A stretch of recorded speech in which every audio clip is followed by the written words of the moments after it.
Hi, my name is Dr. Marty Furlong. I'm reporting from Metro East Natural Healing Center in Oakdale, Minnesota.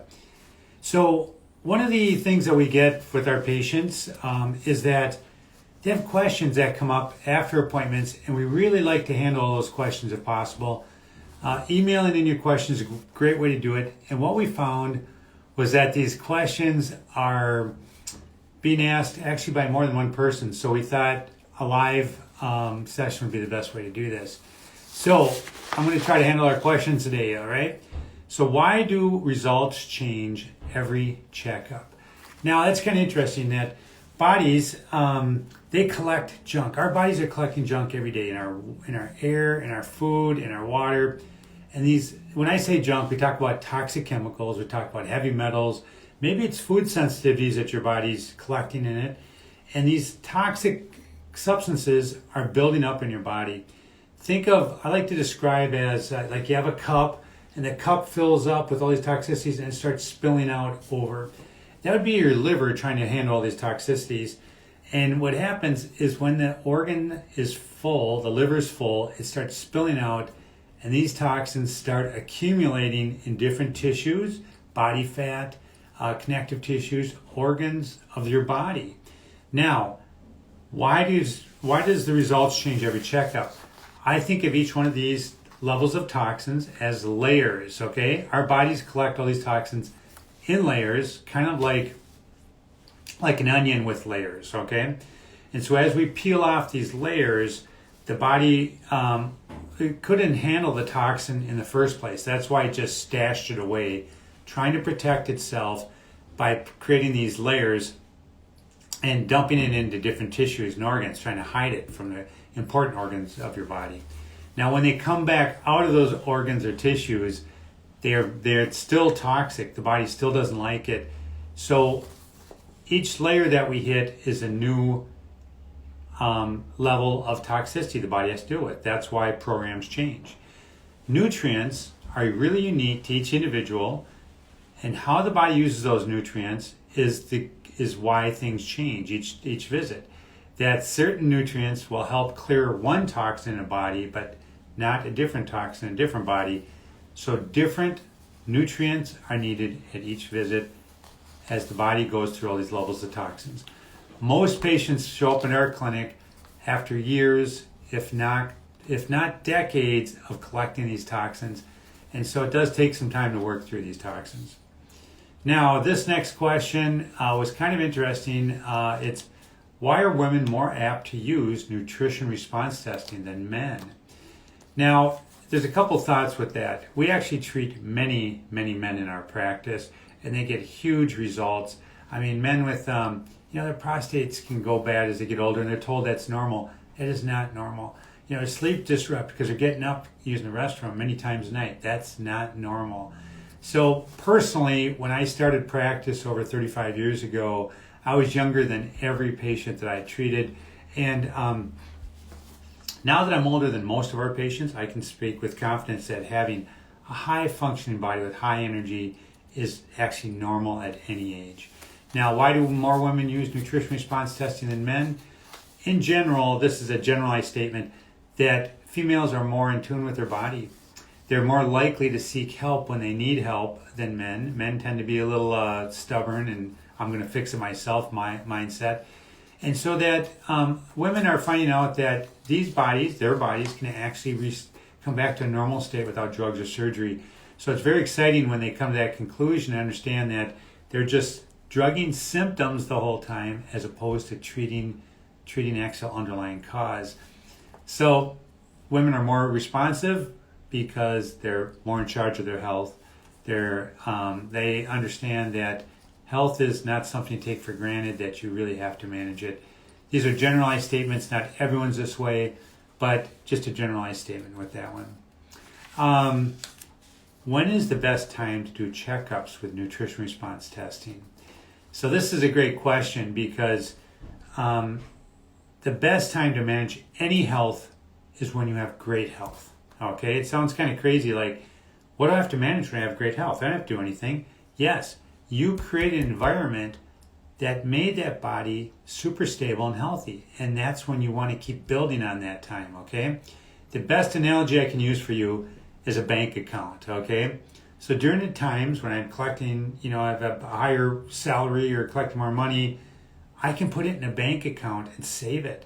So that when there's times when I don't have as much money, or maybe a crisis happens, a car breaks down or something, my bank account is available for me to tap into it to help me through those hard times. Our body and our nutritional reserves, our health reserves, are no different than that. During times of good health is when you should get your sleep, get your exercise, eat nutritionally, keep doing all these great habits. Not only will you retain your health, but you'll actually build a nutrition or a health bank account in your body. So if you do get sick or injured, your body can come through it great.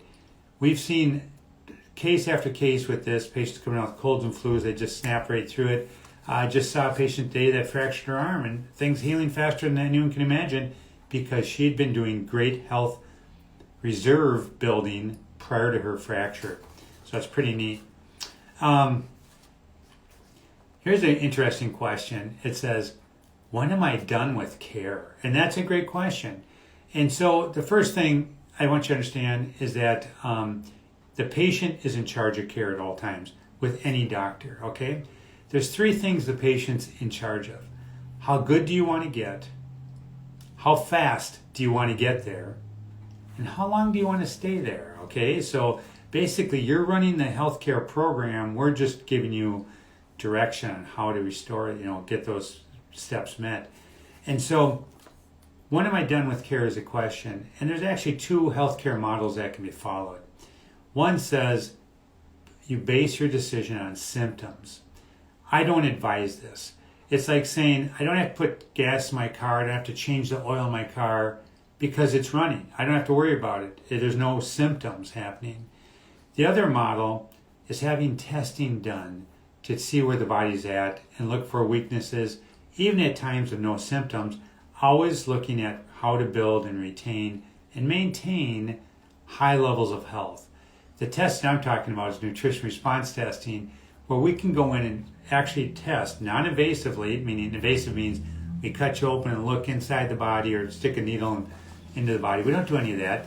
So we can actually test each organ, each system of the body to see if there's stress on that organ that is causing that organ to function less than optimally long before a symptom comes. And so two ways to determine if care is needed. One is symptom driven. We tend to deal with patients with acute situations over and over and over again, waiting for the next symptom to show up. When they show up, it's usually pretty much out of control. The other one is get your testing done, stay in a program, learn how to manage your body for health, and keep the body under a real healthy, routine for yourself. Now, another question that has come in is about tips to reduce high blood pressure.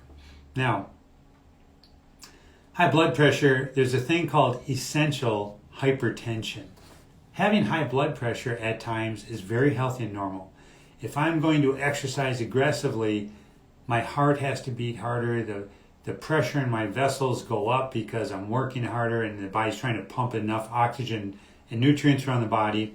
So essential hypertension is normal. That blood pressure should go up and down as needed. When I'm resting, that blood pressure should come down to a nice stable state. So the first thing I want to address with that one is if you're going to manage blood pressure, you should be taking a series of blood pressure checks with the same instrument at the same time of day. So if that's coming into the clinic here and you're showing up each day at a certain time and get your blood pressure checked, if it's at home with a home cuff, it's going to the fire department, it's going to Walgreens, either way, you want an ongoing,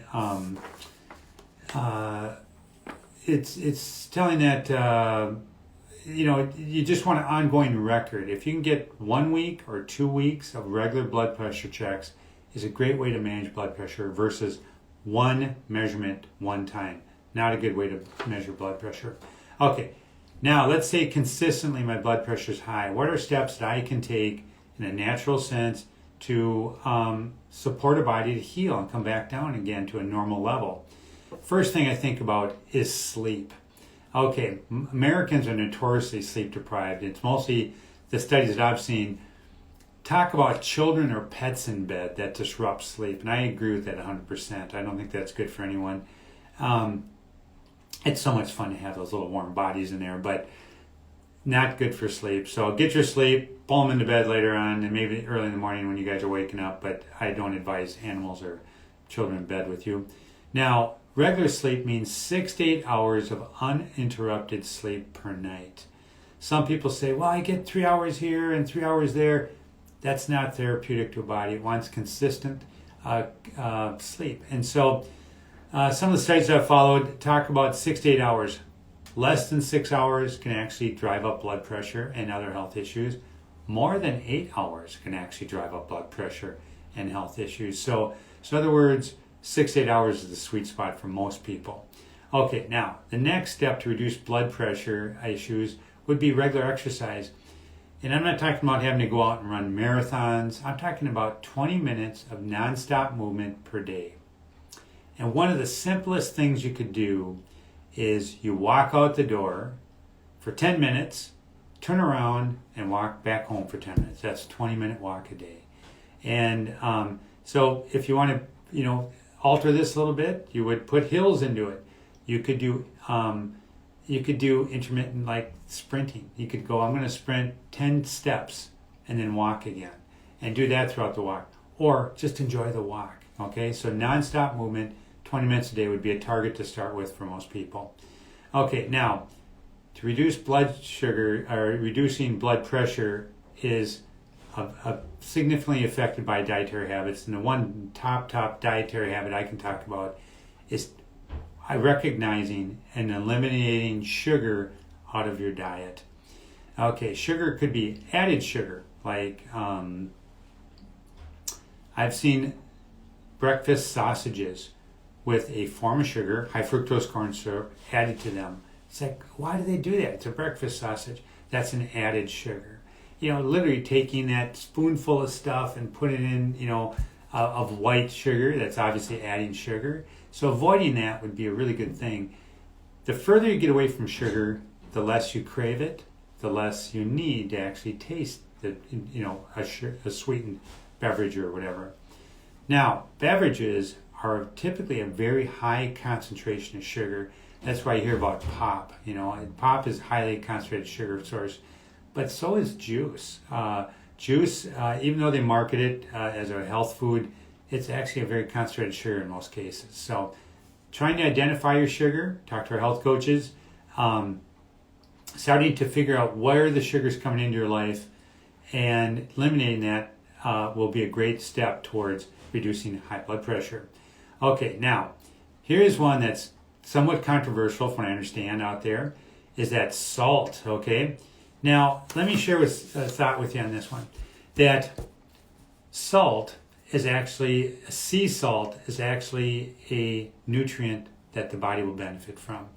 Now, we're going to think about the balance of minerals in your body, if it's sodium or potassium or these different minerals. If they're in the body, they're actually in a very balanced state. They work with each other, and they're necessary for you to live. The sea, the ocean water, has the identical balance of these minerals as your body. So when you see something such as a sea salt, Himalayan sea salt, basically that is the exact mineral balance as your body. Now, when you start getting into salts that are one mineral alone, so think of like Martin salt, maybe it's potassium or maybe it's sodium all by itself. Once that goes into the body, it will upset the balance of your minerals, and the body will start doing really, really strange chemical reactions, all depending on that body, trying to get the minerals back in balance again. That's havoc. When someone tells you salt raises blood pressure, they're not defining the difference between a one mineral salt or a balanced salt. Sea salt's actually a nutrient you can add to your foods that will help your body balance these minerals and in some cases bring down blood pressure. Healthy fats, okay? Now, fats have been demonized, short of a better term, that they're terrible for you. Not all fats are that way. That there are fats that are really good for the body, and there's fats that are really bad for the body. I'm going to just give you a rule of thumb to follow. If a fat is liquid at room temperature, it tends to be more therapeutic to a body. I'm going to throw a disclaimer in. Grain-based fats typically are more inflammatory to you and can create more heart disease, more high blood pressure. But using good quality fats, the classic lard, butter are some great examples of that, can be really therapeutic to the body. So adding healthy fats to your body lets your body absorb nutrients. It reduces inflammation in your joints. It feeds your brain. So it can be a great thing. Now, the last thing, a tip to reduce blood pressure was there are nutrients that can be used, okay? And so there's B complex groups that are relaxing to your blood vessels that'll bring down blood pressure. Not all B complex, certain combinations of it. If you have interest in knowing what that is for your body, talk to your practitioner when you come into the clinic here and we'll test and find out exactly what your body needs. Magnesium is a mineral. It's very calming to the body, so that's great. There's kidney support. If your body can't regulate fluid retention, we'll see blood pressure going out of control, and just getting those kidneys back online where they're regulating fluid retention or elimination is a great thing. And there's nutrients such as AC carbamide that allows the cell structures to allow fluid to flow in and out of the cells very easily with that one. There's another product called Renifood that helps kidneys function and help stabilize blood pressure in some patients too. Now, my advice is this. Every case is unique, okay? Is this essential hypertension? Is your body blocked and it's stuck in a state that it can't bring the blood pressure down? Is it a metabolic problem that your blood pressure can't come down? These are all questions that need to be answered. And that's what we do in our clinic. We get to find out what each case uniquely is for you, for your family, for whoever needs help with that. So I just gave you generalized statements that can be applied, and I encourage you to apply all of it. It's all for great health. And more questions are always welcomed here at the clinic. Emailing them in at info@nutritionchiropractic.com is a great thing to do. And what we'll do is we'll collect these questions, and we'd like to apply them. Into future question and answer sessions that we're doing live here on Instagram. Thank you for your time. Have a great day. If you have more questions on what I just covered or other questions, absolutely send them in. We'd love to help you restore your health naturally. Have a great day.